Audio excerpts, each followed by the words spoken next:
que as ricas bênçãos do Senhor Jesus Cristo derrame sobre cada um de vocês como chuva abundante para nos levar a uma obediência e colocar o nosso pensamento cativo a Cristo, para que sejamos participantes da glória que se aproxima, que é a próxima dispensação, onde o nosso Rei e Salvador, Senhor e Salvador Jesus Cristo, recebeu do Pai o encargo de edificar a igreja e governar a terra e o planeta por 1000 anos, e nós que concorremos a esta coroa, temos que nos esforçarmos muito para alcançarmos este prêmio verdadeiro, o galardão de reinar com Jesus nas bodas dos 1000 anos, entre Cristo e o seu corpo. Então aí se cumpre aquele desejo maravilhoso de Deus, aquilo que mais o Senhor deseja, que é reinar nos céus, o qual já reina desde a eternidade passada, e agora então reinará eternamente também na terra, juntamente com todos aqueles que não amaram a si mesmos e entregaram sem reserva os seus corações a Jesus Cristo. Obviamente que as nossas tribulações momentâneas, temporais, nada representam diante do enorme peso de glória que está nos esperando. Que os irmãos sejam perseverantes e animem-se na fé, porque a hora é chegada em que Deus vai revelar o seu grande plano, que é estabelecer o seu reino de justiça na terra, para sempre, nunca mais. Você vai ter notícias de Satanás e seus demônios e seus anjos caídos. Você não verá mais esses seres, porque eles estarão para sempre lançados no lago de fogo por causa do sangue de Jesus, que verteu na cruz do Calvário e que nos deu a vitória. Pois bem, irmãos, nesta mensagem de hoje, nós temos o encargo do Espírito de falar sobre recomeço. E para falar sobre isso, a palavra recomeço significa que estamos reiniciando uma coisa que está em processo, está em andamento. Mas Deus não vai apagar tudo que já está pronto para recomeçar desde o zero. Não, não é isso o recomeço. Tudo que Deus fez, estabeleceu e aprontou até agora, a nível de edificação espiritual, isso não se muda mais. Porque a obra do Espírito, ela é perfeita. E tudo que Deus fez em todas as gerações passadas, como nesta geração até aqui, e que corresponde à obra de Cristo, e que a obra de Cristo produz vida, isso permanece. O que está ocorrendo, e por que nós estamos falando sobre recomeço, é que o Senhor tem que mudar muitas coisas agora, para fazer com que a contínua obra única de Deus, que está sendo levada a cabo por Jesus Cristo, e todos os anjos do Senhor que trabalham e operam com Ele, e todos os santos nessa geração, que estão decididamente a entregar suas vidas pela fé a Cristo Jesus, tornando-se obediente plenamente da sua palavra. Não importando os fatos e as circunstâncias que vamos enfrentar por decidir seguir Jesus. Esses estarão sempre em comunhão com o Senhor Jesus. Estarão sempre na posição do corpo de Cristo e terão uma função graciosa do Senhor Jesus Cristo, fluindo constantemente através de cada membro. Agora, o recomeço é porque Deus olhou tudo o que estava fazendo na terra neste momento, avaliou a situação de todos aqueles escolhidos, daqueles que foram trazidos do mundo do pecado e foram inseridos no corpo de Cristo. O Senhor observou e olhou essas coisas todas, e agora, nesta geração, Ele decidiu fazer um recomeço desta obra que começou há mais ou menos 20 anos atrás. E eu quero dizer para os irmãos, eu não sei bem de como o Senhor vai processar esse recomeço, e a palavra recomeço não quer dizer começar do zero, repito. O Senhor vai mudar a maneira que atuou na igreja, e por meio dos membros e o tratamento com os membros, vai alterar agora. O Senhor creio que vai fazer uma seleção daqueles que querem servir Ele, daqueles que não querem servir Ele.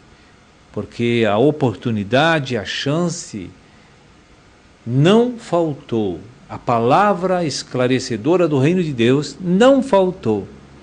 Cristo não falhou conosco.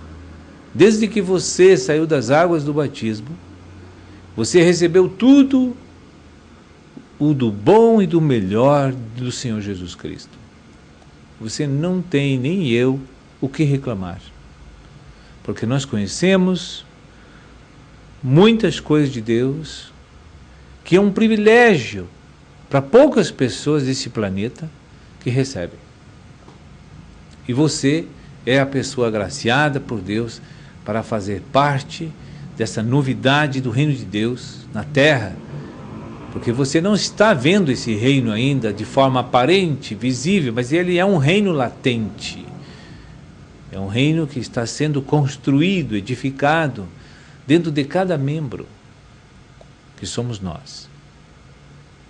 Então o Senhor olhou para a igreja e viu que do jeito que estão as coisas, e considerando que já liberou de revelações para todos nós, e do volume de alimento espiritual que Ele já derramou sobre o seu povo, e o Senhor olhou e não encontrou os resultados que Ele gostaria, que Ele queria, que é uma vida de fé, de verdade, uma vida de amor de todos nós, de estarmos fazendo o que Ele mandou, uma obediência absoluta aos seus mandamentos e ordenanças.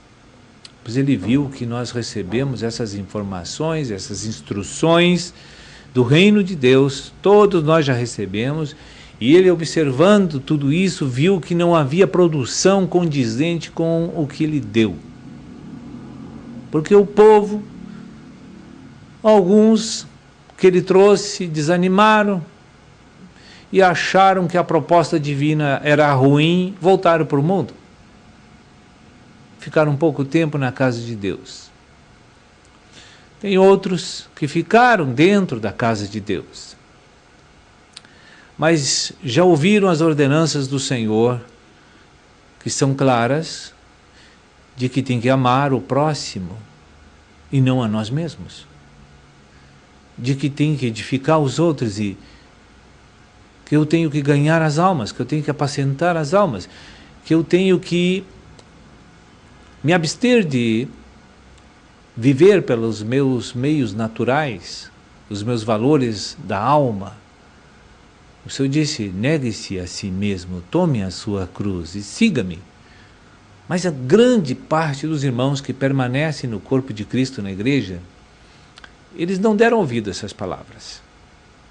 E continuaram a viver a sua vida prática da igreja como eles gostam, como eles querem, fazendo o que eles querem, na hora que eles querem, do jeito que eles querem. Eles não dão importância a manter uma comunhão de obediência ao Espírito para fluir o Cristo. Eles querem apenas quebrar seus galhos pessoais, eles querem cumprir os seus compromissos de culto, e acham que isso só é o suficiente, e Deus tem que se considerar muito satisfeito, porque mais do que isso nós não damos. Isso é um absurdo, sabendo dos mandamentos do Senhor. Um povo que já está iluminado, e não quer obedecer a Cristo, e não quer testemunhar a Cristo, não quer amar os outros, não quer perdoar, não quer parar de julgar, o que tem que se fazer? O Senhor vai ficar com essas pessoas, com as pessoas que estão na igreja, que têm tal comportamento, até o dia da segunda vinda? O Senhor vai manter ele na linha da comunhão da igreja? Não, o Senhor deu o prazo suficiente para todos nós nos arrependermos dos nossos maus caminhos, das nossas carnalidades, das nossas ignorâncias, porque a luz foi derramada para dissipar as trevas, a ignorância tem que sair, e já saiu. Conhecimento não falta para o povo de Deus nessa igreja. Você sabe que agora está inadequado para Deus, porque o conhecimento te expõe, a natureza te expõe, porque a natureza mostra que Deus existe, é real. Não precisa nem a palavra para uma pessoa saber que Deus existe, é poderoso, e é teu dono, e é teu Criador. Mas mesmo assim, Deus foi tão bom conosco, revelou o Evangelho da graça, revelou o Evangelho do reino, e agora está nos falando sobre a glorificação. Mistérios vindouros que podemos testificar daqui a pouco. Pois bem, o que há na igreja? Porque ninguém ignora a verdade de Deus, então Deus agora tem que tomar uma atitude de recomeçar esta obra de uma maneira mais pura, com aqueles que querem o Senhor e a obra do Senhor. Então o Senhor vai fazer uma obra espiritual misteriosa, que eu não sei bem como vai ser, mas já está sendo processado. O Senhor vai começar e vai retirar o fermento dos fariseus, vai retirar o fermento dos saduceus da igreja, e quando eu falo em fermento, ele tira a pessoa que está fermentada, e que já ouviu a verdade, e que já teve oportunidade de se purificar do fermento, mas não tomou uma atitude, não tomou uma decisão diante de Cristo, não quis mudar.